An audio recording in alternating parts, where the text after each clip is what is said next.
Alright, it's Olai, the intellectual barbarian. No apologies given. Still haven't gotten my voice back 100%, so please forgive me on that behalf. Yet and still, I must come in this afternoon and deliver the final blow to the debate between Polite and Rosenberg. Before I do that, I want to mention something. I want to say that in life, being certain is everything. If you are certain that there is life after death, then the quality of your life would increase overnight.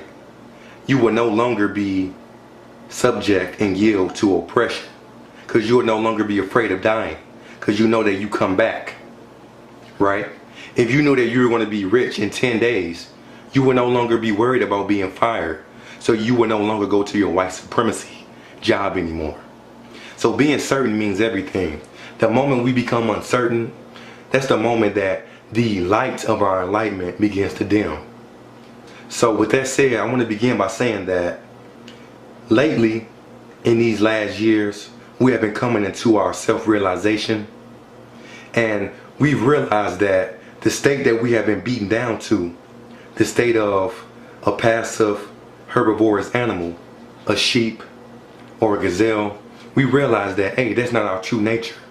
Our true nature is the nature of the panther. It's the nature of the tiger. It's the nature of the lion. And because we realize that our true nature is the nature of a lion, we began to develop pride, and we started to form prides. But then a hunter came along, and the hunter said, damn, you all might realize that you are lion-hearted, that you are lions, but what type of lion are you? Now, these are lions who are conscious about who they truly are, so they know they should be eating the hunter, right? Because they know the hunter will hunt them and kill them. But they allow the hunter to come in amongst them in their pride and ask them, hey, you might be a lion, but do you realize what type of lion you are? So now the lions are scratching their manes, and they say, damn, I never thought about that. We are all lions. The hunter says, but where do you come from? And then one lion says, well, I come from America, so all lions must be Moorish lions. And then the Hebrew lion hears that and say, nigga, please. We supposed to be Israelite lions. And then the Kemetic lion hears it, and then he puts in his 2 cents. And before you know it, they are fighting, and they are arguing, and they are no longer sure about who they truly are. They were sure before the hunter came in, before their enemy and their enemy ways came in. So now the hunter says, well, it seems that you guys having a disagreement, and that, you're going to be fighting against one another. You're very aggressive towards one another. I have a cage over there. How about you follow me to that cage, and we settle the differences? So he leads them to the cage, and then he invites all the sheep, all the gazelles, all the deers, all the giraffes, all the zebras, all the passive animals. Now, these type of animals I just mentioned, they represent the people who are coming into consciousness. So now they are watching these lions debate, who knew who they were before, but because they have surrendered to debate, they no longer realize who they truly are. So now these passive animals who represent those who are just now waking up, they are watching these lions debate about their true nature. But see, these passive animals, they were supposed to be following these lions, because if they followed the lions, they too will realize that, wait a minute, we are not subject to being eaten by predators. They will become lions too. So now you have these passive animals just watching these lions debate about where the first lion came from, about the history of the lion, about if all lions come from female lions, and they are debating about all this. And see, at this point, that's where they just completely become uncertain. The moment that you jeopardize your enlightenment in order to debate, you are no longer certain. That's when fear comes back in. This is why they attack our leaders, and they put all these false charges, allegations, and railroad our leaders. Because if they do that, they make the sheep uncertain about who they have been following. That's a fact. It's a lot of sheep who have become lions. They fighting one another before the Django, and little did they know that they would have to fight each other to the death one day. But The slave master gave them the best food.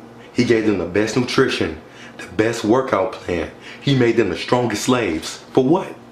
So they can fight one another and kill one another and be uncertain about who the true enemy is. And that's where your debates are at right now. We are uncertain after coming into consciousness, after coming into enlightenment. We are uncertain about who the true enemy is, about who we truly are, about what we need to be doing. And we need to be forming those prides again. We need to have that pride again. We need to come back together again.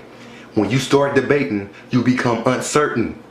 If you were debating about whether or not you're going to be able to eat in the future and live comfortably in the future, then you will stay at that job. But the moment that you know that, wait a minute, I'm going to be rich and abundant in the future, you are no longer worried about losing that job, being fired from that job, or just leaving that job to start your own business. Do you feel what I'm saying? So right now what we have with these debates, and I said this before, it's the lawyer and the prosecutor.